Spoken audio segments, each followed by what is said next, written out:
Hi, today we are going to learn about some pathology sample questions. Question 1.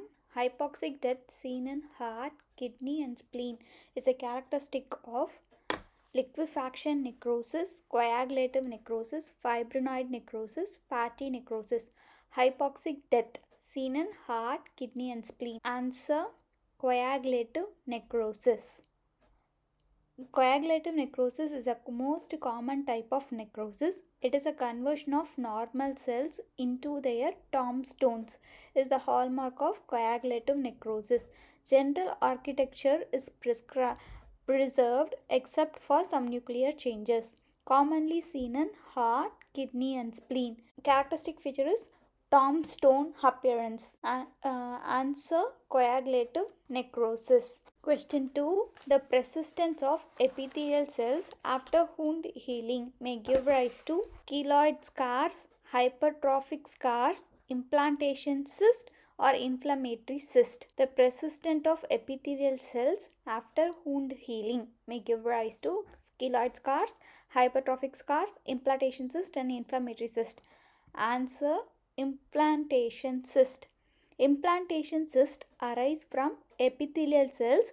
Keloid formation results from connective tissue activity. Aberrations in wound healing are delayed wound healing, hypertrophic scar and keloid. Implantation cysts arise from epithelial cells. So answer is implantation cyst. Incomplete fracture of bone are called compound fractures, green stick fractures, simple closed fractures, complex fracture.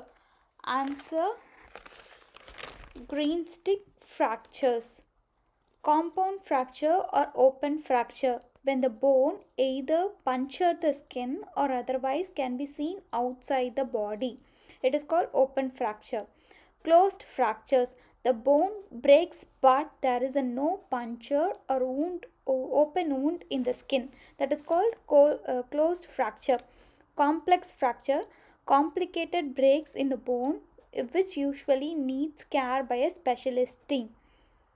Green stick fracture occurs when a bone bends and cracks. Instead of breaking completely into separate pieces, it is seen in young, soft bone in which the bone bends and breaks.